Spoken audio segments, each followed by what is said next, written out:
বিগত কয়েক বছরের ইসলামী গ্রাফ দেখে আমরা বুঝতেছি আমাকে সালামি প্রতি বছর কমতেই আছে বেটা। আরে বেটা আমার আত্মীয়স্বজন তো কইতেছে আমি নাকি বড় হয়ে গেছি, আমি তো এমনিতে লম্বা হয়ে গেছি, আমার বয়স তো এখনো সুইট 60। আর বেটা আমার মামা তো ভাই, খালাতো ভাই, চাচাতো ভাই যা আছে হাতে বেটা আমার কাছ থেকে সালামি খুঁজে, এখন হাতে করে কেমনে বুঝাবো? আমি তো হাতে কাতারের মানুষ। ও বেটা হিসেব করে দেখলাম এবার ঈদের সালামি পাবো 700, কিন্তু আমার থেকে দিতে হবে 2000 টাকা।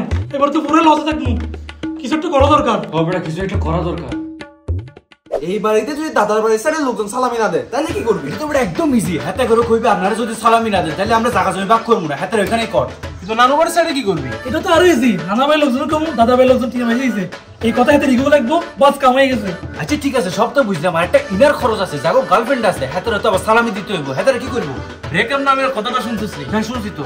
আরে বেটা ঈদের কয়েকদিন আগে ব্রেকআপ করে লাভি, না থাকবো রিলেশন, না থাকবো সালামি। সেরা বেটা তুই। আমার কিন্তু সালামি বাড়াই দেবার একটা আইডিয়া আছে বেটা। কি কস? এলাকায় হেতাগো মতো যত বাচ্চা ফোলাফাইন আছে হেতাগো আমাকে কালেক্ট করতে হইব। কি লেগা? আরে হেতাগো লইয়া যখন মানুষের বাসায় বেড়াইতে যামু, হেতাগো যদি 100 টাকা কইরাও দে, হেতাগো 10 টাকা কইরা দিমু, বাকি 90 টাকা আমরা ভাগাভাগি কইরা লমু। ওই রকম যদি আমরা 100 টাকা বাসায় যাইতে পারি, বুঝতেছস তো জিনিসটা কি হইব? পয়সা পয়সা তাসঙ্গা পয়সা। তোমার আর কোনো ভাই আসেনি? আছে। ঠিক আছে, হাতের লই আইবা। এই আজকে থেকে ফ্লাওয়ার ম্যানেজ কর, ফ্লাওয়ার ম্যানেজ কর। পয়সা পয়সা তাসঙ্গা পয়সা মাসঙ্গা পয়সা তাসঙ্গা